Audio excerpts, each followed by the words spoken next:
안녕하세요. 서울 북부교회에서 주 예수님의 이름으로 제공하는 은혜와 진리의 성경 강해 시간입니다. 이번 시간에 성탄절의 주인공 예수님께서는 나시기 수천 년 전부터 구약 성경에 예언된 대로 태어나신 구세주 하나님이심을 배우게 됩니다. 시청하시는 동안 탄생의 전 과정을 통해 예언된 구세주임을 드러내신 예수님을 믿고 영생을 누리는 복이 있으시기를 기원합니다. 본 프로에서 무료로 제공하는 성경 공부 소식지를 받기 원하시면 아래의 전화번호로 연락 주시기 바랍니다.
안녕하세요. 오늘은 성탄에 관한 메시지를 말씀드리겠습니다. 12월 달이 되면 많은 사람들이 성탄을 생각하고 또 성탄을 계기로 이렇게 모임을 갖고 하는 이런 일이 있게 되는데, 이러한 그 행사 중에 그 예수님 자체는 우리가 잊어버리기 쉬운 또 예수님의 탄생이 무엇을 의미하는지 이것은 이제 모르고 지날 수도 있기 때문에 오늘은 예수님의 탄생이 무엇을 의미하는지 또 그날 25일이 탄생한 날은 아닙니다만은 이 탄생한 날보다는 그 탄생한 그분이 더 중요하기 때문에 그분이 탄생이 무엇을 의미하는지 그분이 누구이신지 이 부분이 굉장히 중요하다고 생각을 해요. 그래서 성경에 보면 그 예수님의 탄생에 대한 기록이 마태복음 1장과 누가복음 1장, 2장에 기록이 되어 있습니다. 그리고 그 요한복음에 보면 또 이 주님의 탄생 관련된 말씀이 있어요. 그 세 군데의 말씀을 중심으로 그 예수님이 그냥 탄생하신 예수님이 누구신지 이것을 무엇을 의미하는지 하는 것을 생각하는 기회가 됐으면 합니다. 그 예수님은 보통 분이 아니시죠. 우리가 마태복음에 보면 예수님의 족보가 나와요. 예수님의 그 탄생 전에 그 예수님의 족보가 나오는데 그 족보가 아브라함과 다윗 자손 예수 그리스도의 계보라 이렇게 나와요. 아브라함과 다윗의 자손. 구약에 보면 아브라함이 나오잖아요. 아브라함은 주전 2000년 전에 산 분인데 그분이 약속한 그 약속이 2000년 후인 그 예수님 오심으로 그 이루어지는 이 놀라운 장면이죠. 하나님 예언이 이루어졌다는 데도 의미가 크고 또 그 오신 그 목적이 만민이 그로 말미암아 복을 받는다. 만민이 복을 받게 하시는 이러한 분으로 오셨다는 점이 의미가 크고요. 또한 이제 그분은 성경에 보면 메시아 하나님 기름 부으신 그리스도시에요. 그리스도는 헬라어로 그 기름 부은 종이라는 뜻인데 기름 부은 자라는 뜻인데 그 그리스도께서 그 나신 것입니다. 이분은 이 만왕의 왕이시고 만주의 주가 되시고 또 창조주 하나님이시고 만물을 창조하실 뿐만 아니라 만물을 주관하시는 붙드시는 이러한 굉장한 분이시죠. 그런데 그러한 분으로 다시 상기하시는 기회가 되시길 바라요. 우리가 이제 마태복음 1장부터 한번 살펴보겠습니다. 그 내용을 보시는 게 좋을 것 같아요. 마태복음 1장에 보면 1장 1절에 아브라함과 다윗의 자손 예수 그리스도의 세계라, 딴 번역에 보면 계보라, 이 족보를 말하는 것이죠. 그러니까 오늘날 말하면 주님의 주민등록증과 같은 거예요. 이 그 주님의 출생에 관한 출생 서류를 볼 수가 있죠.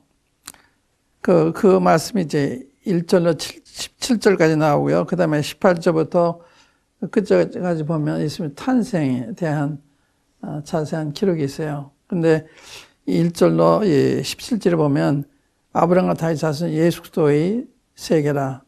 그 다윗의 자손, 아브라함의 자손. 이거 이제 성경에 2000년 전에 아브라함의 자손 2000년 전에 예언된 거 아니에요.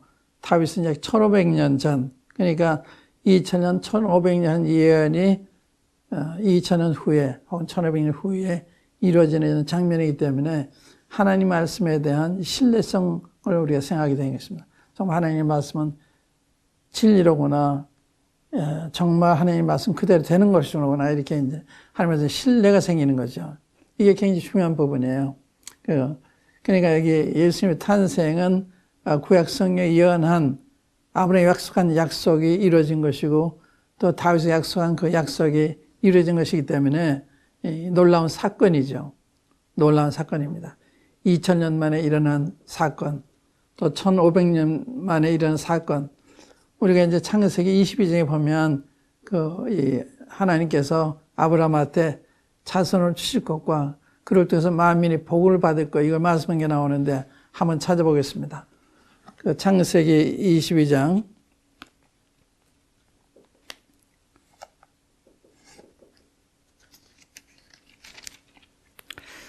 창세기 22장은 이 아브라함이 그 시험을 받았을 때, 사랑하는 독자를 하나님이 번제로 하나님께 드리라고 이렇게 요구하세요. 그 시험을 받았을 때 그대로 실천하는 걸 보시고 하나님이 크게 감동하셨습니다. 내가 내 독자 이삭을 아끼지 않았다고 하는 점을 두 번이나 얘기를 했어요. 그러고 나서 22장 16절부터 읽겠습니다. 가라사대 여호와께서 이르시기를 내가 나를 가리켜 맹세하노니, 이게 놀라운 얘기입니다. 내가 나를 가리켜 맹세하노니, 이 말은 그 결단코 그 맹세한 대로 시행하겠다, 그런 말씀이죠. 맹세할 때는 자기보다 큰 사람을 의지해서 맹세를 하게 되는데 하나님보다 더 큰 사람이 없으니까, 큰 분이 없으니까 하나님으로 더불어 맹세하시는 말씀이죠. 내가 이같이 행하여 내 아들 내 독자를 아끼지 아니하였은즉 내가 내게 큰 복을 주고 내 씨로 크게 성하여 하늘의 별과 같고 바닷가의 모래와 같게 하리니 내 씨가 그 대적의 문을 얻으리라.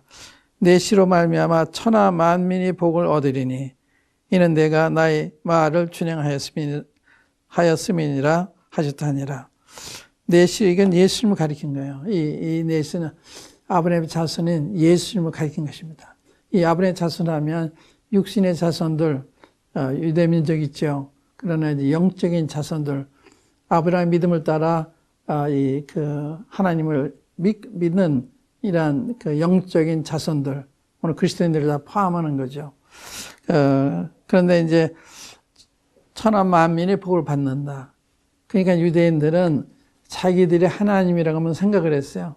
그래서 성경은 놀랍게 만민이, 땅의 모든 족속이 내 자손을 통해서 복을 받는다. 이게 여러 번 반복하세요. 아브라함한테 말씀하시고 그 아들 이삭에게도 또 재천명하시고 또 이삭의 아들 야곱에게도 이야기하시고. 그래서 하나님의 약속은 이스라엘 민족만을 위한 것이 아니라 온 민족을 위한, 천하 만민을 위한, 온 인류를 위한 약속인데 그 약속을 이루시고 그 약속을 통해서 만민의 복을 받는 이런 키트를 마련하신 거예요. 예수님 오시면 그걸 의미하는 거예요. 만민이 복 받을 수 있는 이런 키트를 주님이 마련하셨다. 아드님 오셔야 되는 거거든요.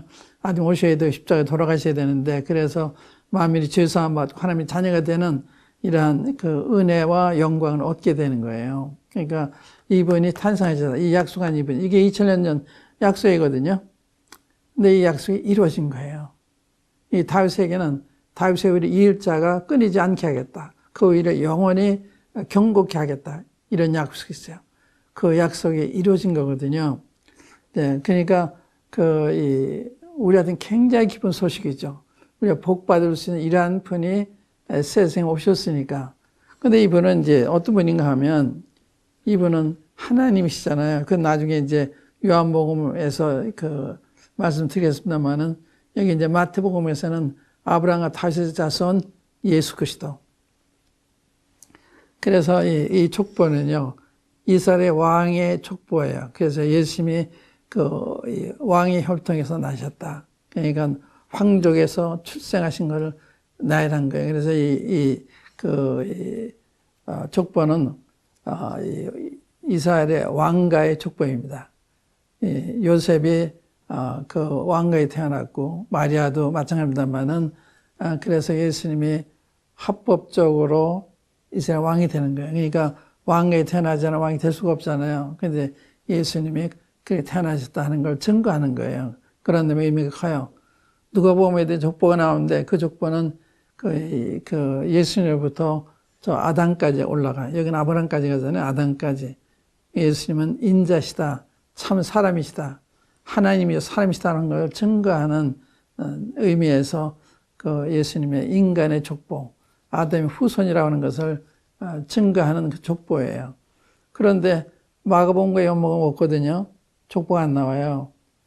마가복음 예수님이 하나님의 종을 으로 증거되는 이러한 복음서이기 때문에 종은 족보가 없잖아요.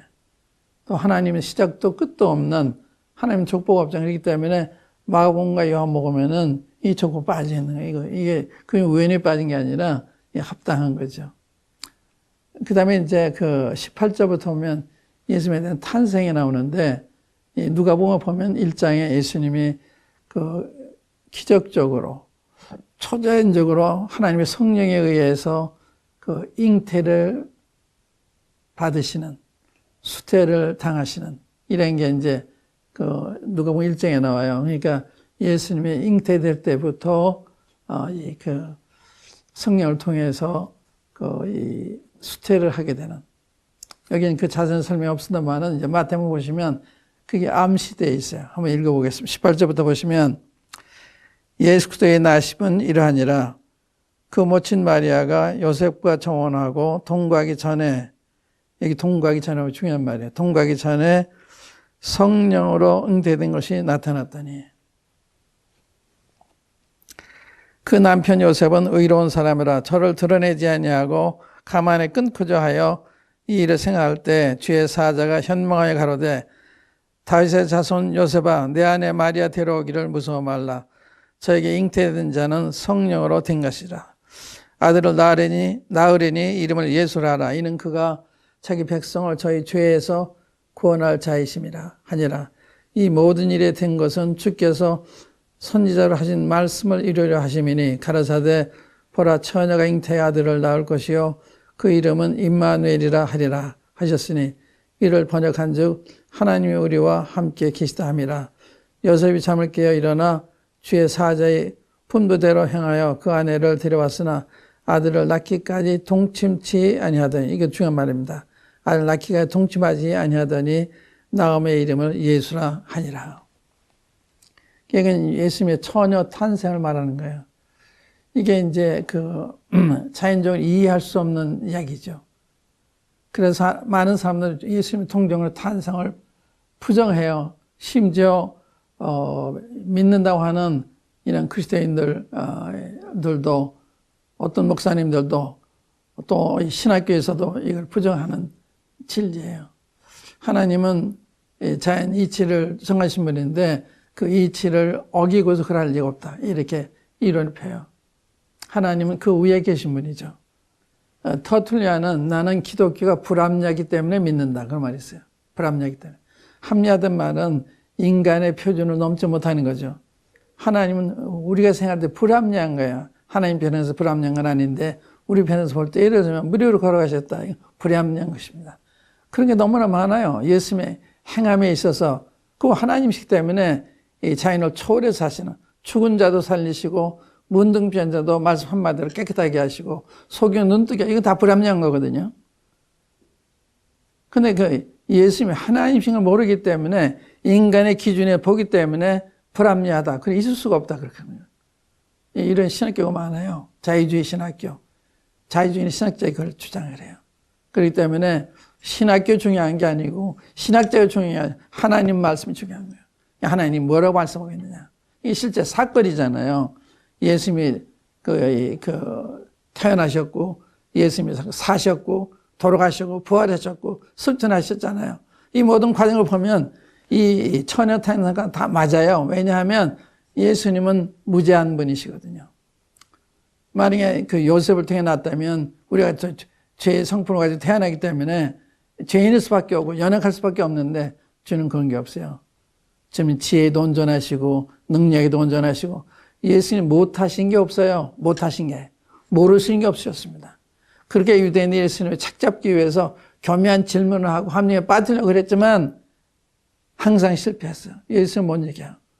예수는 전지하시고 전능하신 분이시기 때문에. 근데 여기 중요한 이야기는 성령으로 된 것이라. 이게 중요한 이야기인데 성령으로 잉태된 것이 나타났더니, 그래서 처녀 탄생에 따라서 가만히 보니까요 증인이 많아요. 보세요. 마리아도 증인이죠. 본인 있잖아요. 본인 처녀인데 성령을 통해서 잉태했잖아요. 마리아 증인이죠. 또 이 잉태케 한 성령님도 증인이시죠. 이걸 알린 천사도 증인이죠. 요셉도 증인이죠. 요셉이 다 증거를 받았잖아요. 또 성경에 또 이언의 성경도 증인이에요. 이사야서 7장에 보면 처녀가 잉태 아들을 낳으리니 그 이름은 임마누엘 하리라. 이게 이사야서 7장에 기록된 거예요. 이게 그 예수님 오시기 약 700년 전에 예언인데 그 예언이 이루어진 거예요. 처녀 탄생은 구약성에 예언한 거예요. 예언이 된 것입니다. 그 처녀 탄생 하셔야 되는 거예요. 우리가 똑같이 탄생하면 그분이 우리가 구주가 될 수 없어요. 죄인이기 때문에 자기 죄로 속할 사람이 어떻게 남의 죄로 속할 수가 있어요. 죄가 없어야만 하나님 앞에 제물이 될 수가 있는 것입니다. 그러니까 우리 주님이 처녀 탄생 오신 불가피한 거예요. 그래서 그렇게 오신 거예요. 처녀 탄생 굉장히 중요한 진리입니다. 이거는 여기에 주장한다고 되는 게 아니라 이렇기 때문에 예수님이 무지하신 사람으로 무지하신 하나님으로 일생에 나타난 거예요. 그게 증명하는 거예요. 그리고 예수님은 사람이 할 수 있는 말씀하시고 할 수 없는 일을 하셨습니다. 예수님 말씀만 들어봐도요. 예수님 말씀은 다 절대자의 말씀이에요. 나는 세상의 빛이다. 나를 따르는 자 어둠에 다니지 아니하고 생명의 빛은 어디라. 누가 이러냐 할 수가 있어요. 이 물을 먹는 자마다 다시 목마르거니와 내가 주는 물을 먹는 자 영원히 목마르지 않는다. 이런 말 누가 할 수가 있어요. 누구든지 목마르거나 내게로 마시라.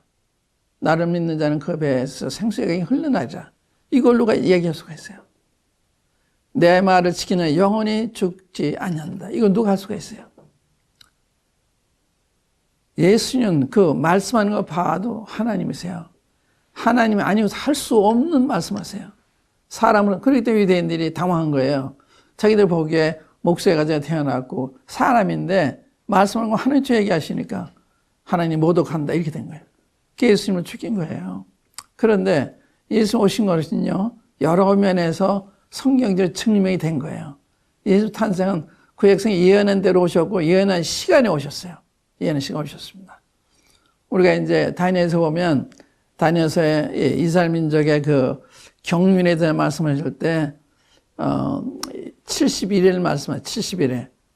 그런데 69일 후에 주님이 오셔서 십자가에서 못 박히는 장면이 나와요.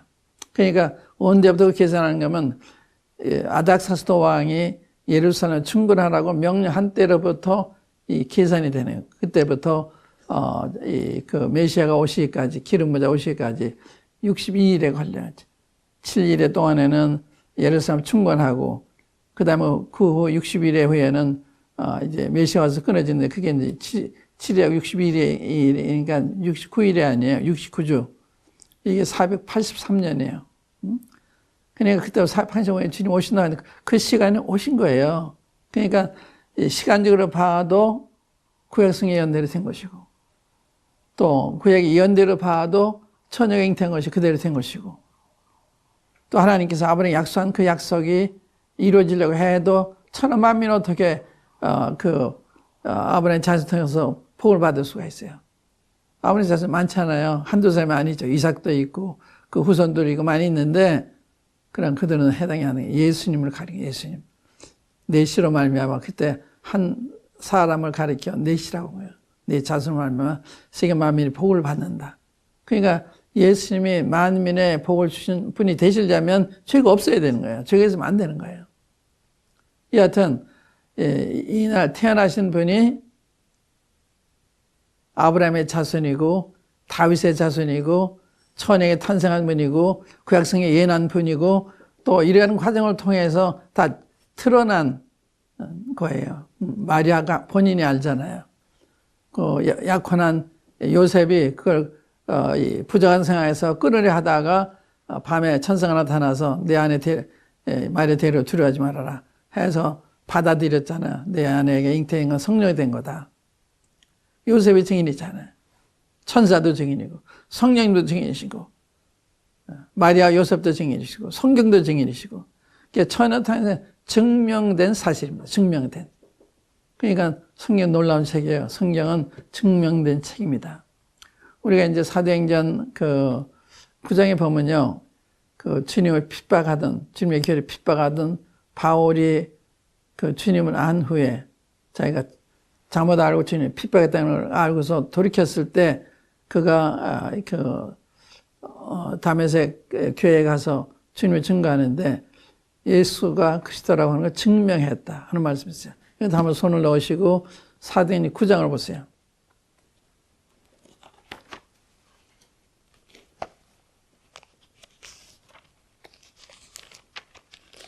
그래서 이 성탄을 통해서 성경 말씀대로 이렇게 됐다는 사실을 통해서 성경이 정말 믿을 만한 하나님의 말씀을 이것만 깨달아도 굉장히 깨닫는 것입니다. 거기 보시면